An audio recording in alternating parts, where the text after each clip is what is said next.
Fascist Hasina mafia সরকার গত 15 বছরে বিভিন্ন ধর্মীয় সংখ্যালঘু জনগোষ্ঠীর বাসাবাড়ি, ধর্মীয় উপাসনালয় অসংখ্যবার হামলা চালিয়েছে, মামলা দিয়েছে, কিন্তু আজ পর্যন্ত কিন্তু একটি ঘটনার সুষ্ঠু বিচার করেনি বা হয়নি।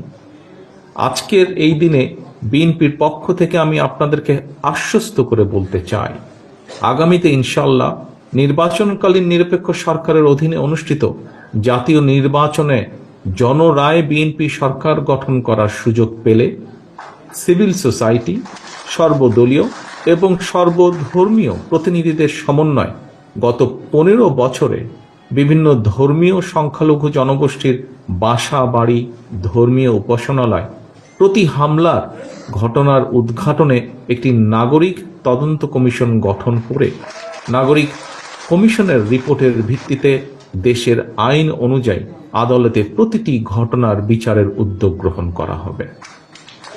প্রিয়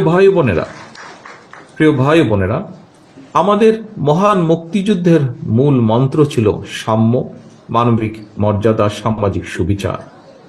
ধর্ম বর্ণ নির্বিশেষে বিশ্বাসী অথবা অবিশ্বাসী কিংবা সংশয়বাদী প্রতিটি নাগরিক তাদের নিজ নিজ ধর্মীয়, রাজনৈতিক, সামাজিক অধিকারগুলো বিনা বাধায় স্বাচ্ছন্দ্যে পালন করতে পারবেন।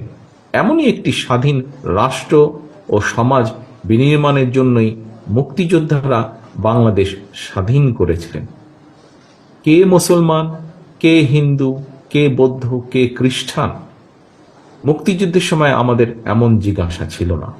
অথচ সংখ্যালঘু জনগোষ্ঠীর ধর্মীয় পরিচয়কে নিজেদের হীনদলীয় স্বার্থে ব্যবহার করতে গিয়ে ফ্যাসিস্ট হাসিনা স্বাধীন বাংলাদেশে বিভিন্ন ধর্ম বর্ণের মানুষের মধ্যে অবিশ্বাসের বিষ বাষ্প ছড়িয়ে দিয়েছে। দেশে প্রতিশোধ, প্রতিহিংসার রাজনীতি চালু করেছে। রাষ্ট্র সমাজের রন্ধে রন্ধে দ্বন্দ্ব, বিভেদ, বিরোধ, হিংসা, ঘৃণা, বিদ্বেষ ছড়িয়ে দিতে চেয়েছে। প্রিয় উপস্থিতিবৃন্দ, আমি আগেও বলেছি, আবারও বলছি, আজ বিএনপি কখনোই ধর্ম নিয়ে রাজনীতি করে না, ধর্মকে হীন দলীয় রাজনৈতিক স্বার্থে ব্যবহার করে না, করবে না, ধর্মকে রাজনৈতিক হাতিয়ার বানাতে চায় না। বিএনপি বিশ্বাস করে দল, মত, ধর্ম যার যার, রাষ্ট্র কিন্তু সবার।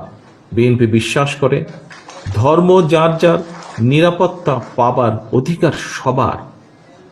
ধর্ম বর্ণ নির্বিশেষে বাঙালি অবাঙালি, বিশ্বাসী অবিশ্বাসী, বাংলাদেশের প্রতিটি নাগরিকের একটি গর্বিত পরিচয় নির্ধারণ করে স্বাধীনতার ঘোষকের যুগান্তকারী রাজনৈতিক দর্শন বাংলাদেশী জাতীয়তাবাদ।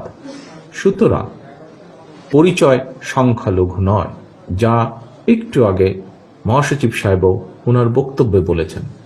বাংলাদেশের প্রতিটি নাগরিকের একমাত্র গর্বিত পরিচয় আমরা বাংলাদেশী। এ বাংলাদেশ আপনার, আমার, আমাদের সবার। বাংলাদেশের প্রতিটি নাগরিক সকল ক্ষেত্রে সম অধিকার ভোগ করবে, এটি বিএনপির নীতি, এটি বিএনপির রাজনীতি।